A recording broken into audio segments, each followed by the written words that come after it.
Muling nagtrending sa social media platform ang kapamilya stars na sina Kim Chiu at Paula Avellino sa araw mismo ng Pasko. May emote kasi ang isang kapamilya television executive at producer hinggil sa Kim Pao. Nakatanggap kasi siya ng regalo mula sa mga bida ng My Love Will Make You Disappear. Joint gift umano ang natanggap nilang regalo kina Kim Chiu at Paula Avellino. Kaya naman may hugot siyang malisyosa ba ko kung iisipin kong sila na? Say pa niya, every Christmas may padala lagi ng gift, as in walang palya yan. Pero ngayong taon, iba. Pagtingin ko sa gift card, nakalagay name niya and nagulat ako pero napangiti at slight kilig. Bigla ko siya na text, what is the meaning of this? At bakit dalawa kayo sa gift? Bakit may pa-end? Kayo na ba?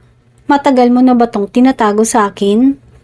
Sabi niya, hindi ba pwedeng nag-share lang tas tinawanan lang ako?